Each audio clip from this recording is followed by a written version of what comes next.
It's time to take command with former NFL tight end Logan Paulsen and former Commanders beat reporter Craig Hoffman.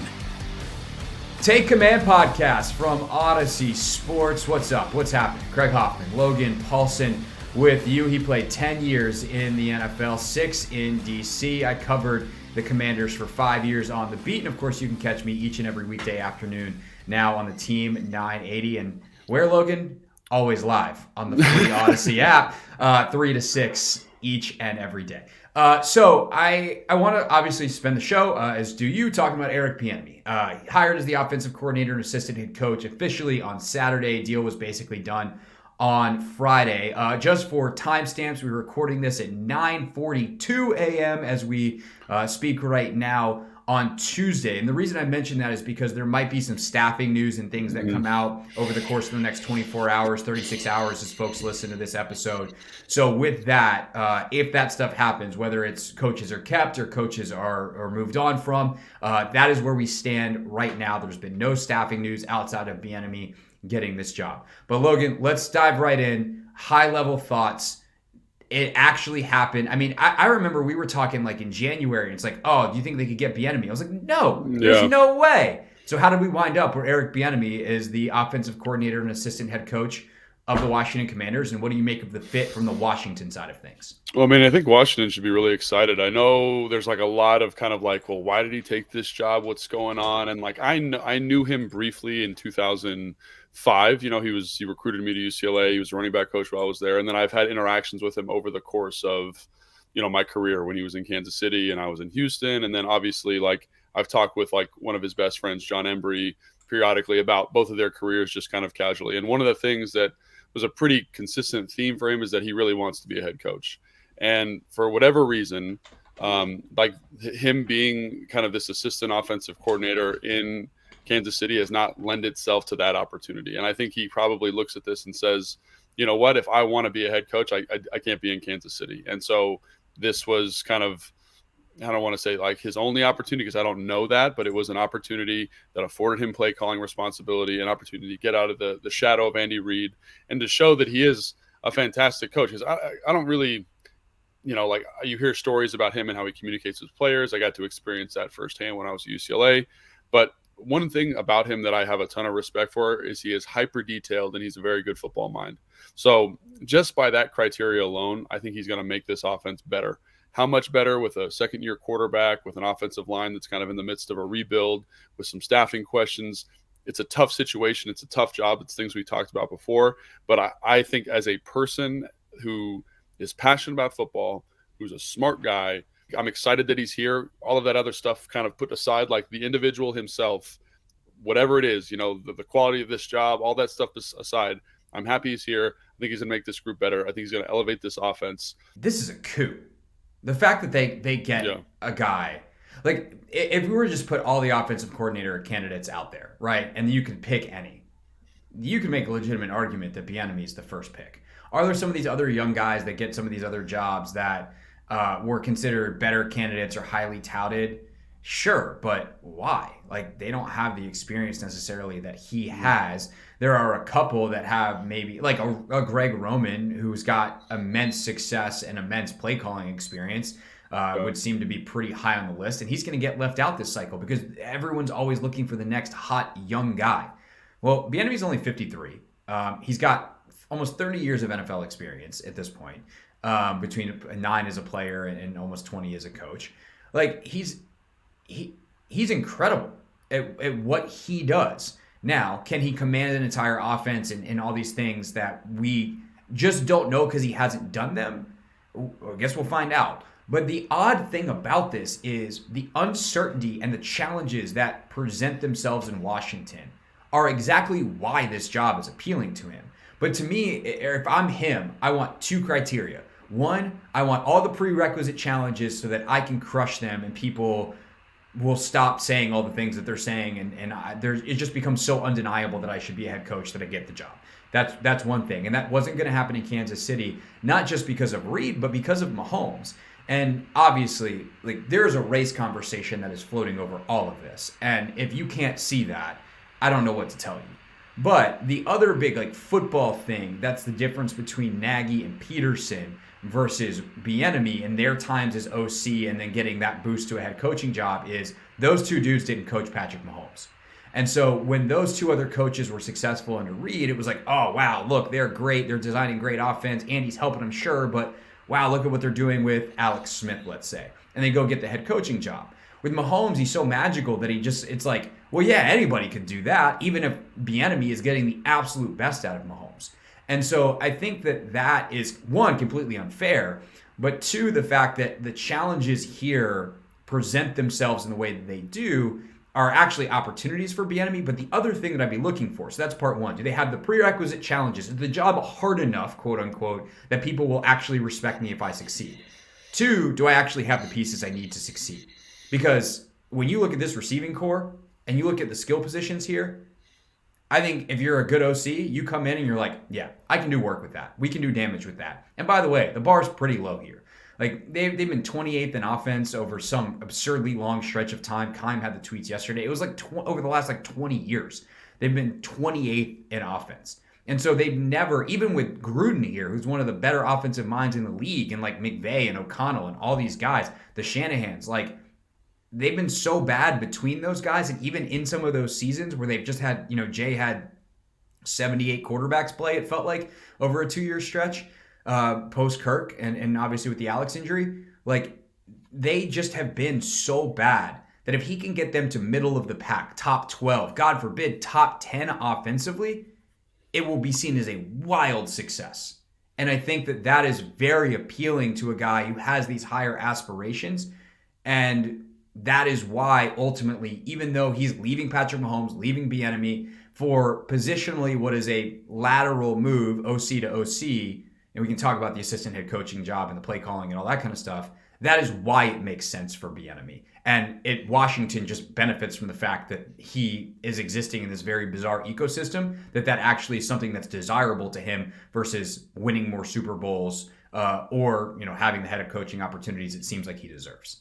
Yeah, I think the thing, I totally agree. I mean, I think the thing that sticks out to me about him, though, is like that there wasn't more opportunities. Like nobody was like waiting for him and waiting for his decision. And, again, I don't know if this was the only opportunity, but I would, if I was in his shoes, and I've said this on the show before, and I would have probably gone a different direction just because of the time parameter we've talked about. It's not that the position isn't good. It's not that, the elevated titles aren't good. All that stuff's fantastic. The opportunity is fantastic.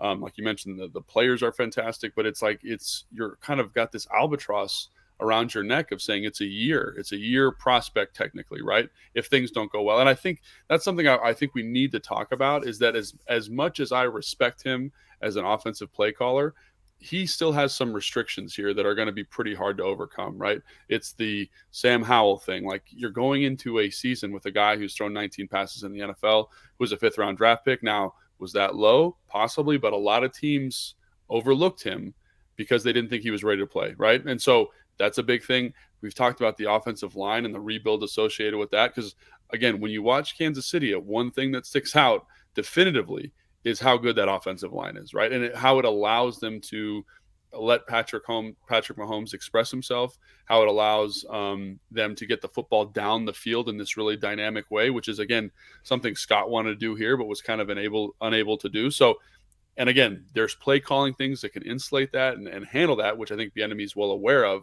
But there's some big obstacles here that are really outside of his control. And I think that's important for fans to understand. Like, do I expect there to be an improvement?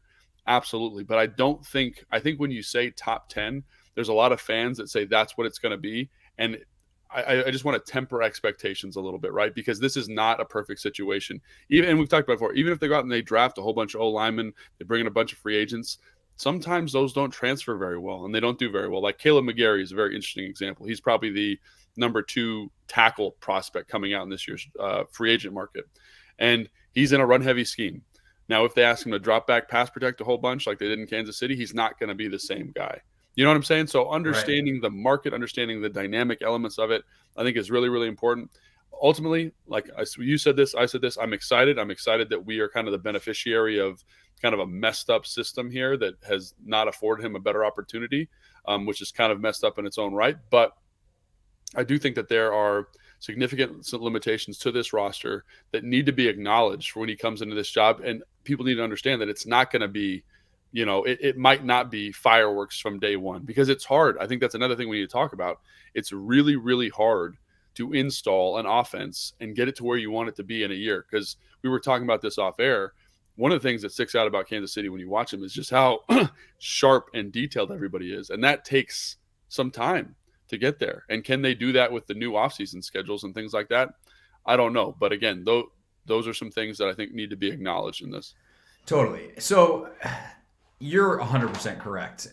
This is a team that is really strong in the places that it's strong. Right. And like offensive line, I don't even know whether to call it weak or anything right now, because it's non-existent. Like it's incomplete is the grade on the offensive line right now. We don't know what it's going to look like, even on paper. Nevertheless, what we think it can look like when it actually gets out in training camp, preseason, and ultimately into the regular season. We do not know who the players are going to be. And that's obviously a pretty important step in all of this.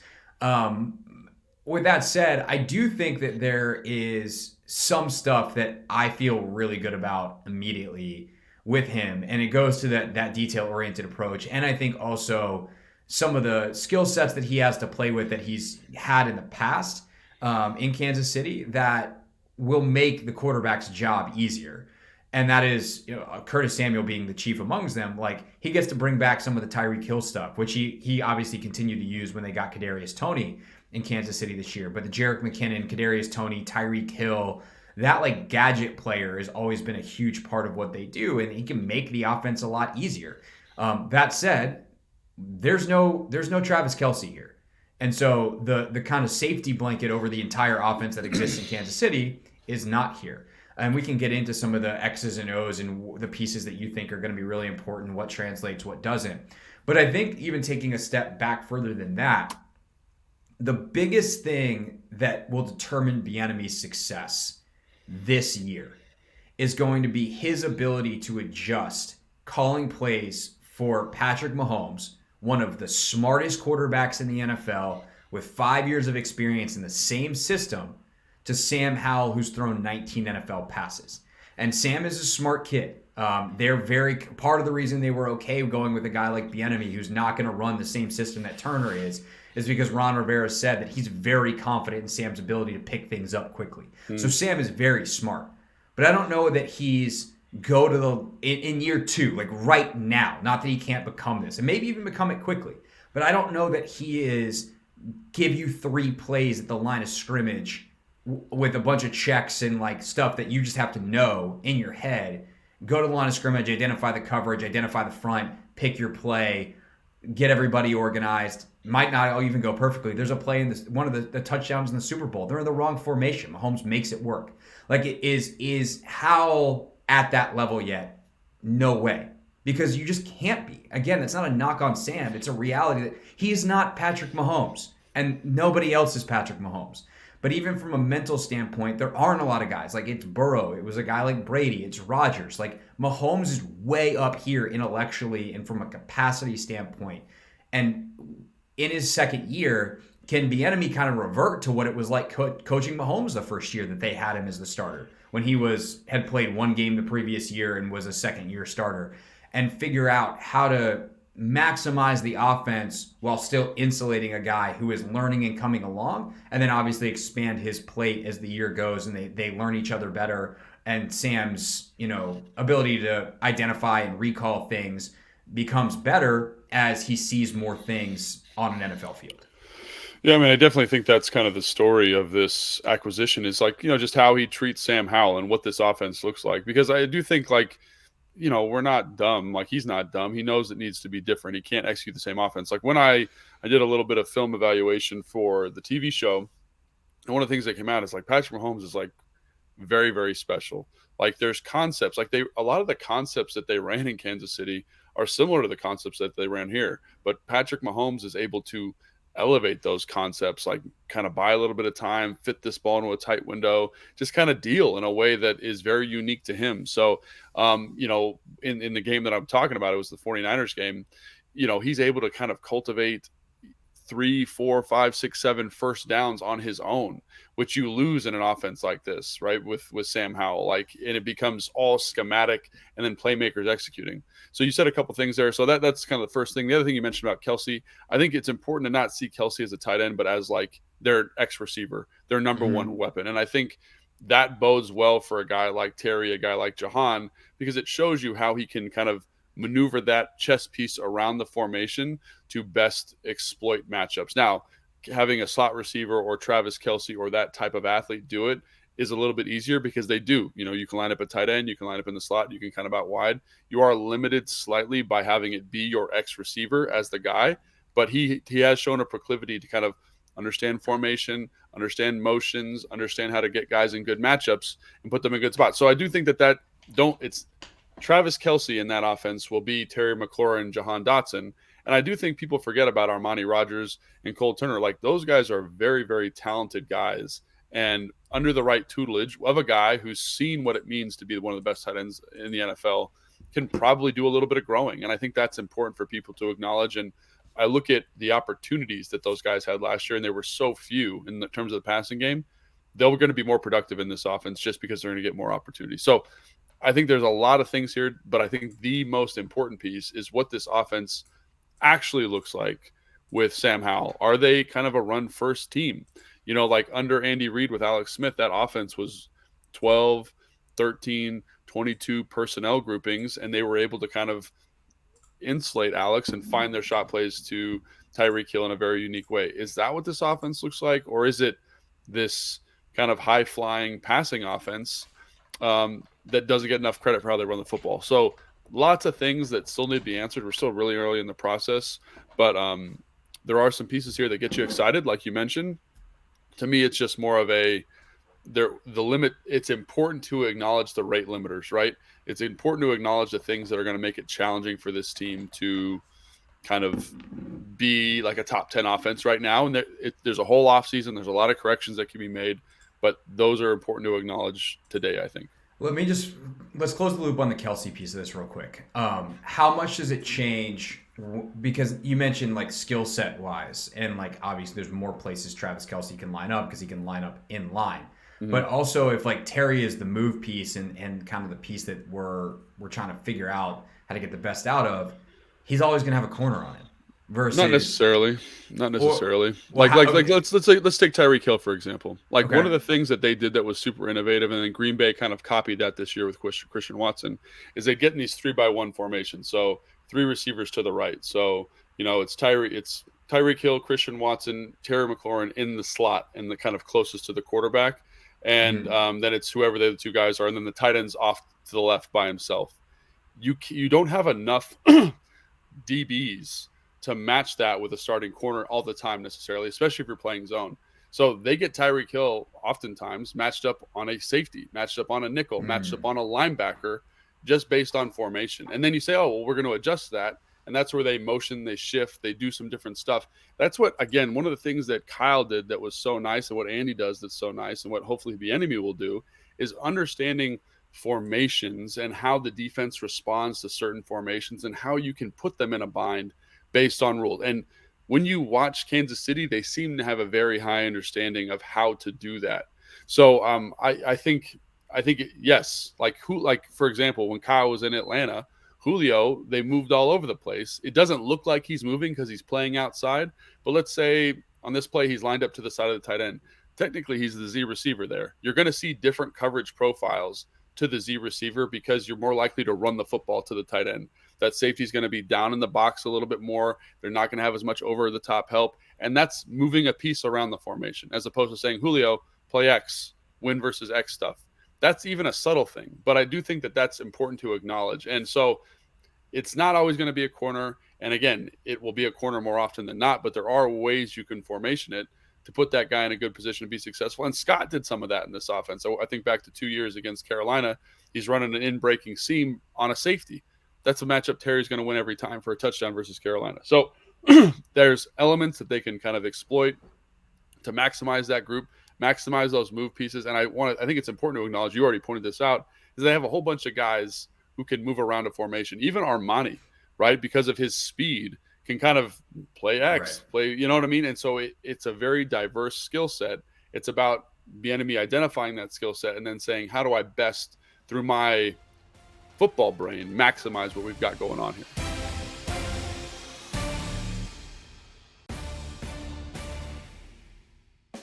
I wanted to read something from this Twitter account that is really phenomenal. It's a guy who used to work in the Eagles front office, I think partially at least while Reed was there. It's at The Honest NFL, and he's like a former He's stayed anonymous online, but we know he's like a former director of personnel, whether it's pro, college, something within the Eagles front office, and knows Andy Reid's philosophies very well.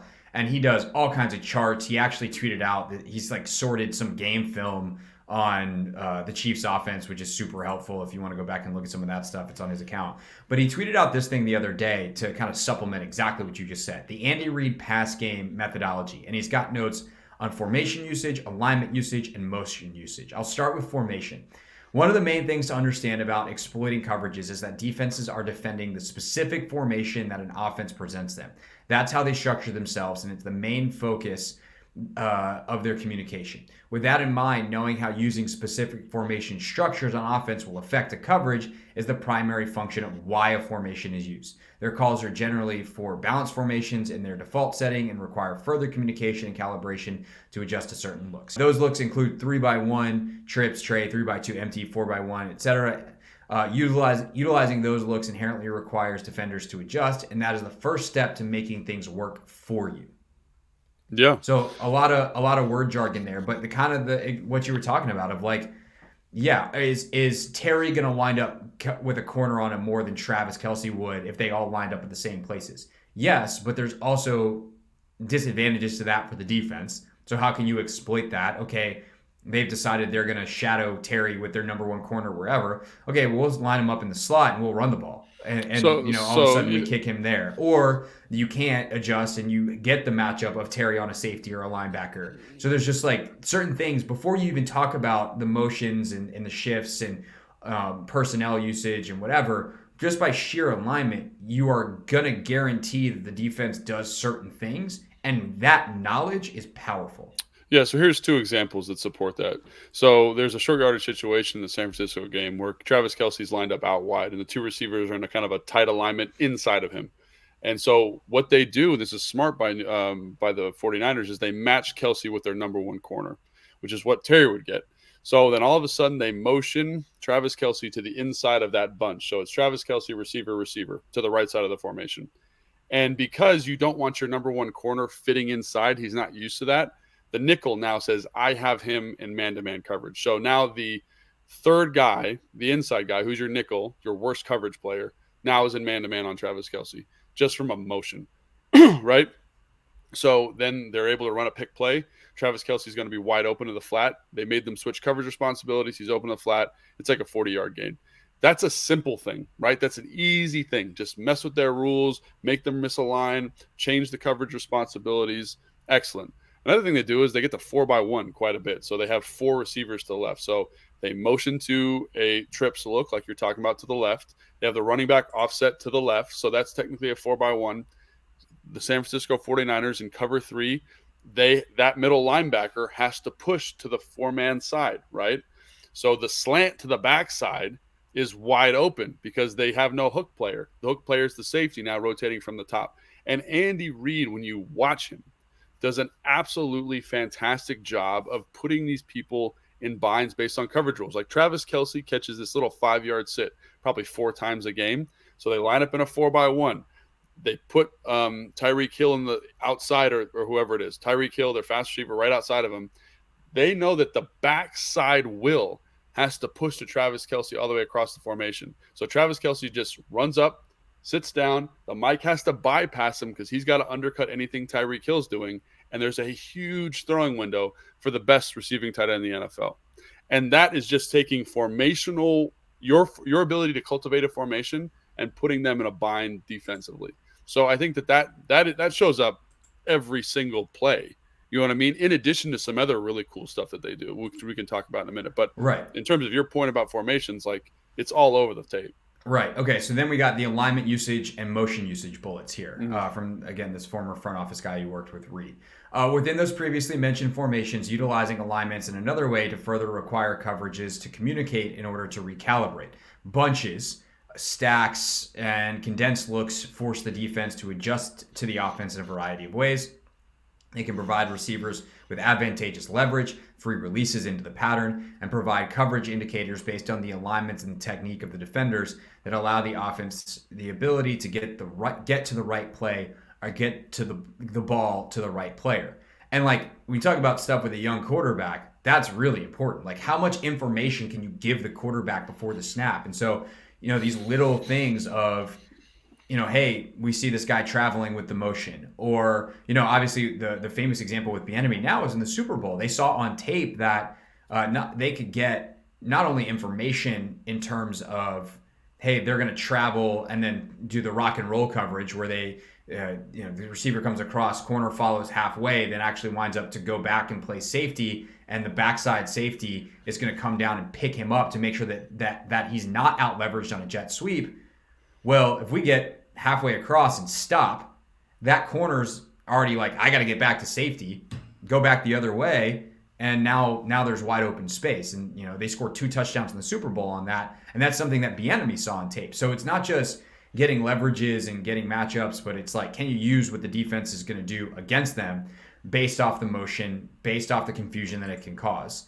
And some of that is obviously alignment based. Then on the motion, just to wrap this up real quick, it says within those formations and alignments, the use of pre-snap motion is the final cog that forces defenders to communicate even further to properly recalibrate the coverage to match the final formation. Motion allows an offense to start off in one look, then snap the ball on another while the coverage works to adjust. You can motion into those previously discussed formations and alignments so that the coverage has to be totally on the same page to defend it by having automatic mechanisms built in or by communicating right before the snap. Both make their job much more difficult. Motioning to change the formation strength, get to stack bunch looks, create free releases, give your receivers advantageous leverage off the line, or to get a coverage indicator are all ways in which the offense simultaneously makes their jobs easier and the defense's job harder.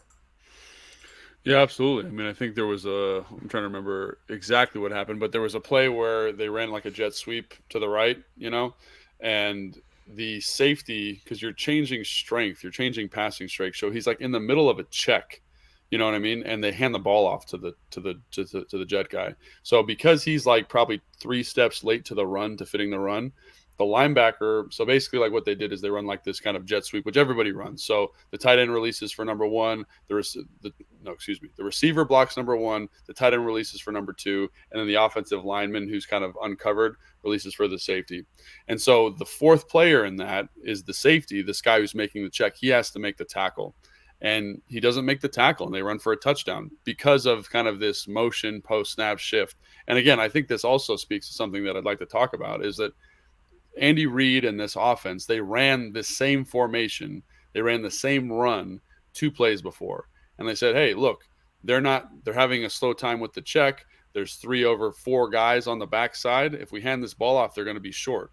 And they did it again 2 plays later. And they even ran a different coverage, San Francisco, but the result was the same. So I think that's really cool when coordinators kind of say, this is what their response is to this play. Let's give them this counter off of it that they can't cover because of how they're playing this first look. So I think that there's a ton of stuff that they do really well. I mean, it's all high level. Like, it's the best offense in football damn near for the last couple of years. Andy Reid, Mahomes, offensive line, skill position players, everything is very, very dynamic there. Just about whether I think that philosophical element is so valuable here, because it does, like you're saying, create easier throws, easier looks, easier opportunities for the quarterback. Now, at some point, you just got to get back there and play football, which you see Patrick Mahomes do, like I said, 5 to 10 times a game. Right. But that'll be really interesting too, because I think the offense is still better, right? It's still better without that elevation. But that's what takes them from like a top 20 offense, top 15 offense to a top 5 offense, is Patrick Mahomes, his ability to kind of do that special stuff, because it extends drives, it finds big plays, it elevates the whole group. So I think that's an important thing to acknowledge here as well. Yeah, and then the question is, like, can Howell and anybody else on that offense handle the verbiage that goes with all of that. Yeah. Calling motions and shifts and all this kinds of stuff is harder than like, all right, double right, Yeah. 19 Wanda. Well, Ready and break. it's hard for everybody. It's hard for everybody to know because it does change your rules. Like let's say we're running, just as a basic example, we're in a 2x2, right? And the adjuster to the left is running to the right. So as he runs to the right, now we're in a 3x1 passing set, right? So as he's coming, I need to know as the tight end, who's the innermost guy, that my route is changing as he's coming to the side, right? He might be running a flat and I had the flat usually, right? Because essentially we're getting to like a bunch or a 3x1. So everybody's kind of going to be on their P's and Q's and understand how these variations affect the outcome. I think that's something that is that's very important too. There is an intellectual load, but that's the thing about Bieniemy that I've got a lot of respect for is it Right. seems like when you watch the film, he's very detailed about this stuff. And he, say what you want about how he talks to players. LaShawn McCoy has been saying all sorts of crazy stuff about him, but he is going to hold you to a very high standard. He's going to make it very, very clear as to what his expectation is and what he wants on a specific play. Yeah, and I want to get to that as kind of the final piece here. But I do think that it's worth pointing out that the offense knows that's coming. Like you can say like, oh, my route would be this in 2x2, and we start there and we motion. But like the motion's coming. Yeah. So it's like by the time the ball is snapped, I'm running the 3x1 version of this, and It's you know true. that because you got told to play in the huddle. The defense has to make that adjustment, and they might be all over the concept in their head and be like, oh, based off situation, they like to run this thing, and all right, they're in 2x2, tight end's gonna be here, I'm all over this route, and then all of a sudden they're like, oh god, he's running not where I thought. Oh, there was a motion guy. Like they have to do all that thinking in real time without the heads up that the offense has, and that's why that stuff. And I really loved that line and the thing I just read of like the offense can use formations, alignments, motions to make their jobs easier while making the defense's job harder. And Bieniemy is so good at that. Obviously, with in that Andy Reid system. But he is someone who's been in that system for a long time. And he's talked about in interviews before. I read a really great profile by Dan Pompei in The Athletic. That was from 2020, but read it over the weekend. And he talked about, or Bieniemy talked about how if he becomes a head coach one day, like he has things that he thinks about offense and has concepts and has philosophies that he wants to implement, but he's learned so much, and obviously his offense would look very similar because it's worked, and he's had the great fortune of working for Andy Reid. So it's taking these things that he knows and then obviously teaching and implementing them.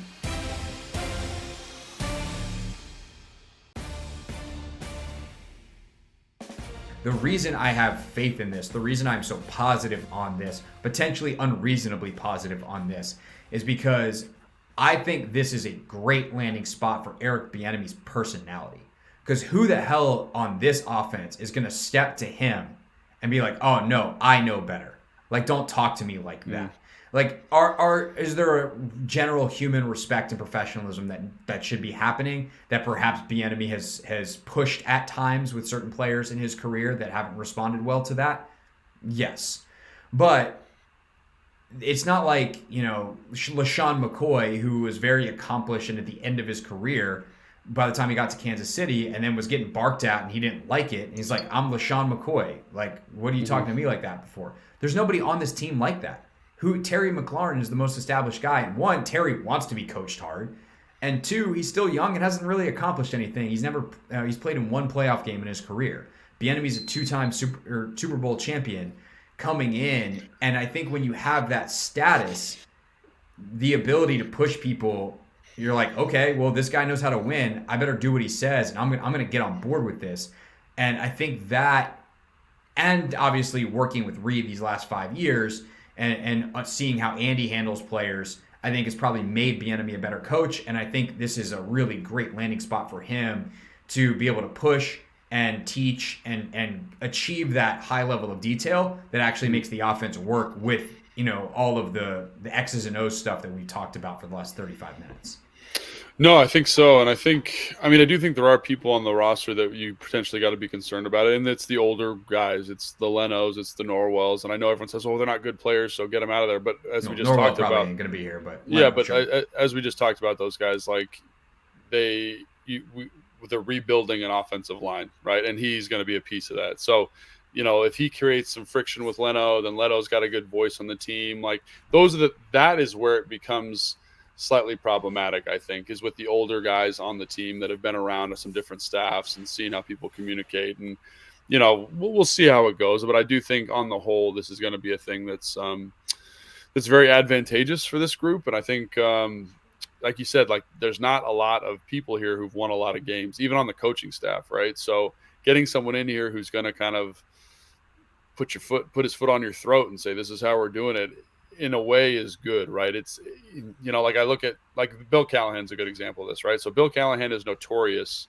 for being exceptionally hard on the offensive line. And what he does is he gets them out there 20 minutes early. He keeps them 20 minutes late. They do very, very hard special strength exercises. And he talks meanly to guys, and he's kind of gruff and rough around the edges.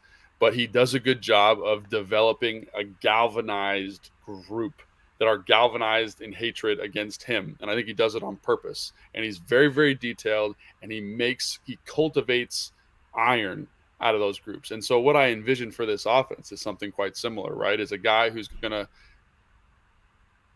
get you out early, keep you late, be very, very taxing. And so for a young group, a young offense, that's what you want. At some point, it's going to need to transition out probably. You know what I mean? You need to transition to, the next phase of coordinator, the next phase of coach that's gotten you out of this developmental phase. But right now, I think this group needs somebody like this who's going to be very detailed, very absolute in their perspective, and very, very demanding, especially given, like you said, like the best player on this team has been in the league for like 5 years. Like they need someone to push hard and galvanize this group and turn them into iron. And I think you can do that. And I think if anybody's capable of doing it, he's capable of doing it. And it's just about kind of managing some of those fires that'll pop up, because inevitably there will be some. Yeah, but I also think that's where leadership comes in. And I think they have the right kind of leaders here. And by the way, I think the quarterback is the right kind of guy too, frankly. Like, I don't know if Sam Howell can play, but everything I've heard about his demeanor and like his work ethic, I think he's going to be a really good fit with Eric Bieniemy. Bieniemy's talked about how Patrick Mahomes is a first in, last out kind of guy. I think we've seen through like NFL films and stuff, the kind of leader that he is, super intense, very demanding, very high caliber, like can have fun and, all that kind of stuff. But he's a guy that is dedicated to the work. Guy like Travis Kelce, dedicated to the work. As much fun as Kelce is, like that dude's a fiery competitor. Mm-hmm. And so, yeah, Shady McCoy, whose competitiveness and dedication was questioned far before he got to Kansas City, yeah, he didn't get along with Eric Bieniemy. And also, as Andy Reid said in an interview when asked about Shady's comments, he didn't talk about Shady directly, but he was like, we've had a couple guys that have come in at the end of their careers and weren't quite as good as they used to be, and they didn't really like being told that. Mm. And so, Bieniemy probably told LaShawn McCoy, like, you can't do the stuff you used to. You're not there. And maybe that was him trying to positively coach him and be like, you can't do that anymore. Here's how to be effective. And Shady just heard, you're old and you suck now. And so he hates Eric Bieniemy. Like, I'm not really putting a lot of stock into what Shady McCoy says.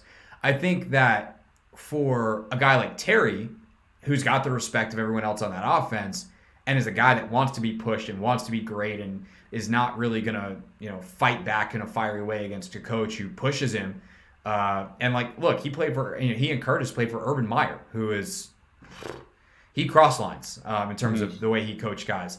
So I'm not saying EB is going to be a walk in the park, but like they're used to being coached really, really hard in that Ohio State program. And so I think the leadership group, McLaurin for sure. I think Howell is the right kind of guy on that. And then you have a bunch of young guys who they don't really have a ton of power. I think it's the right group as well. I mean, Robinson obviously is going to take on a bigger role this year. Guy comes from the Alabama tree, so definitely used to being coached hard. I think it could be really fun. And, a guy, even within practice, like the barking that's going to happen between John Allen and Eric Bieniemy, like that's probably going to be fun. Like it's going to be a competitive environment. And it's on Rivera to ultimately kind of manage everything, and I think Ron is good at that. I think that's one of his strengths, is kind of having the feel and the pulse of the team as a whole. So I think in that way, it's also a good mix of personalities. You need some pushers on your staff. You need some good cops, if you will, on your staff. And we'll see how they fill out the rest of this offensive staff and who's there to be able to smooth things over if needed. But I really do like the fit.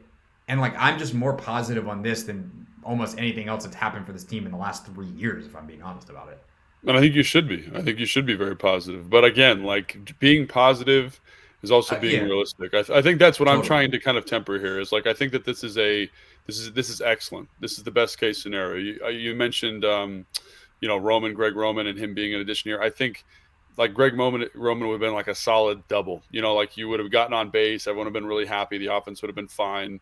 But I think this has the potential to be a home run. Now, like, there are some limiting factors here. We've talked about those ad nauseum.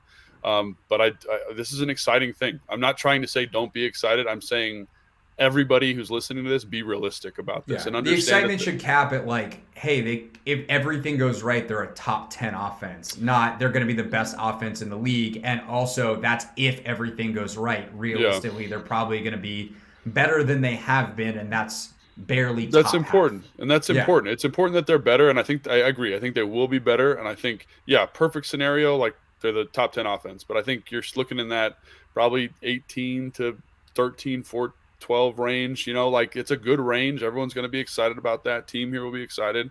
That's better than they've been in a while, like you pointed out. But I think it's important and that'll be good, right? And there's a world where the offense takes a minute to install. They're dealing with a young quarterback. There's all these things. The offensive line doesn't come together the way you hoped. All these factors that are, I don't say stacked against, but they make it challenging. They make it challenging to execute a good offense. And I've said this before. I'll say it again. Kyle Shanahan, Sean McVay, those guys said it takes a true 3 years to get your offense fully installed.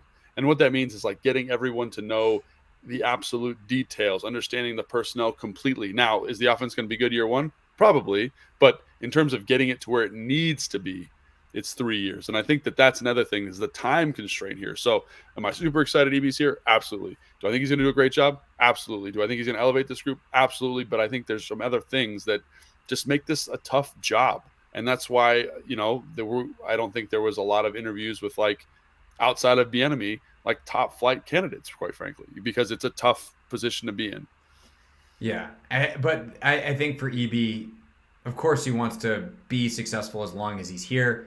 I think his ultimate personal definition of success is making this a top 15 offense this coming year, getting a head coaching job. And whether that's here or somewhere else, as new ownership takes over, and he doesn't really care as much about the 3-year long term. And obviously totally his next stop, he will care about that because he's going to be a head coach. And so it's just a different thing. I think that point you bring up, that is his ultimate goal. I think the more I think about it, the more it's like that has to be his goal, is that he's taking this to get out of Andy Reid, get out of Patrick Mahomes, get out of Kansas City, and he is expecting, I would imagine, the ball this year and then be gone next year, or be gone to greener pastures, quite frankly. Yeah, and that's the thing, is like, I think to go back to my first kind of thing I said, is he needed a place that was challenging enough that it was undeniable when he gets results, but he also needed a place that he thinks he can get results. And I think the fact that he took this job, look, the assistant head coach thing is also, it's not like it's icing on the cake, but it's not nothing. Mainly that he's going to get a bigger check because of that. So they're gonna pay him more than he was getting in Kansas City. One, because he's a play caller. Two, because he's assistant head coach. But I also think that Rivera will, like, people are asking me what that means. To my best guess, it probably means that he is going to be pulled into some of the head coach only type of stuff, where like Ron has a time management meeting, or Ron has whatever personnel meeting, and where normally it would be just him, he's going to pull EB into that stuff and be like, hey, this is what it looks like. One, I want your input because you're my assistant head coach. And two, I'm kind of letting you shadow me so that you're ready for this job in a way that he wasn't getting in Kansas City, because that wasn't part of his job and what his responsibilities. And so he is being prepared to be a head coach here in a way that he wasn't.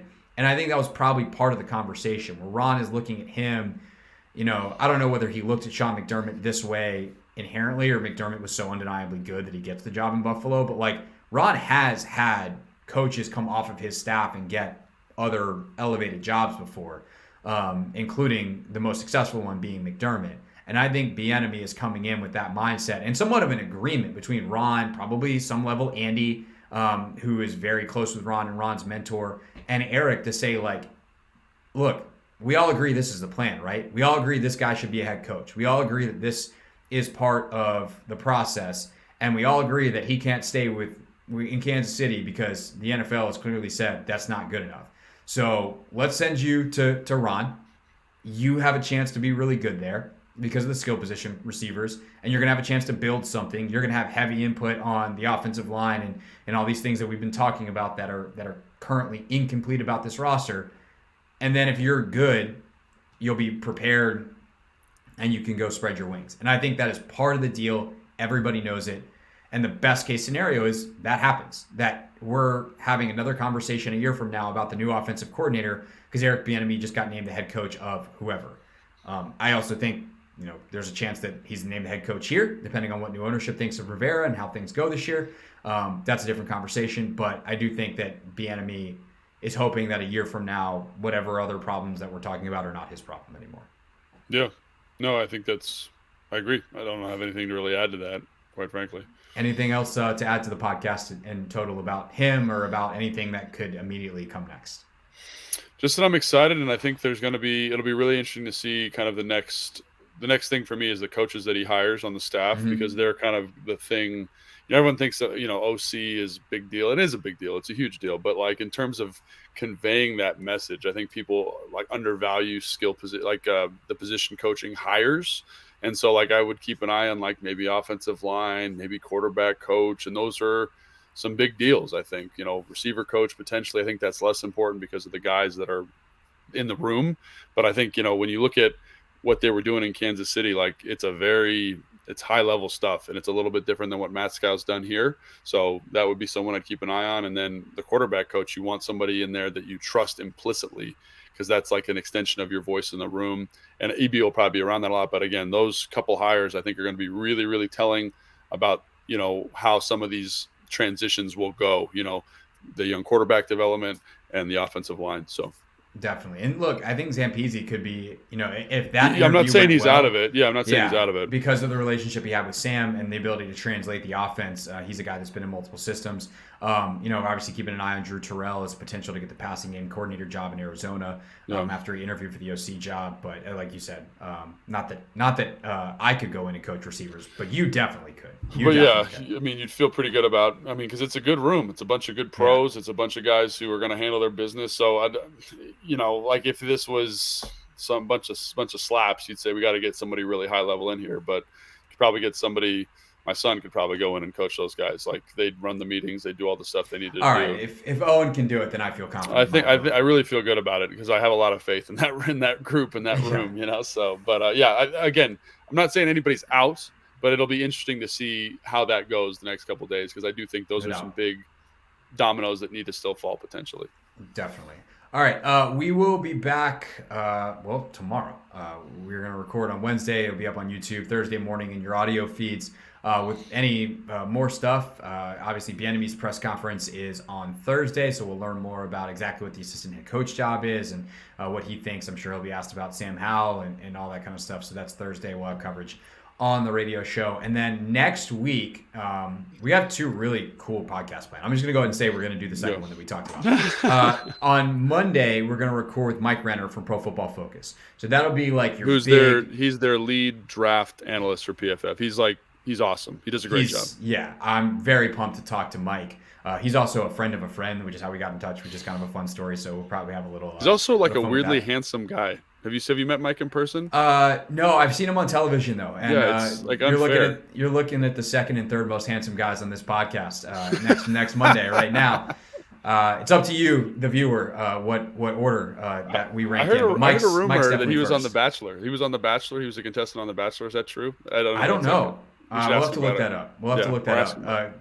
Or ask him about it. If he's like, no, what are you talking about? Then that'll just be awkward. But, look forward to that on Monday. This is why you stay around to the end of the pod. We get a little loose. And so that'll be Monday. And then Wednesday / Tuesday, Thursday. Again, audio feeds, we always put it out at first thing in the morning. We're going to do a crossover pod with the Train with the Best podcast, my fitness podcast. My co-host, Chris Gorez, is a guy who's done a ton of combine training over the years. And so we've had Logan on that pod before, as Logan's a trainer. Obviously, I'm a trainer. But this time of year, we always hear about 40 times, obviously. But, what does that actually translate to? What are teams looking at with every single drill at the combine and all the stuff that happens behind the scenes? And how do prospects get prepared for that? So we thought that'd be a really kind of cool, unique look at the NFL Combine. We'll record that in person in Indianapolis, which will also be very cool, as opposed to Logan and I staring at each other through computer screens with whoever else is on. So be at the Combine next week. Excited for that. Combine preview with Renner, the very handsome Mike Renner, on Monday. And make sure that you're subscribed for all of that, whether you are watching us on YouTube, listening on Apple Podcasts or Spotify, or again, full circle, a callback, if you will, the very free, very beautiful Odyssey app. Make sure you're subscribed, and we will catch you then. All right, that's enough yapping. For Logan, I'm Craig, and we'll see you not too long from now here on Take Command.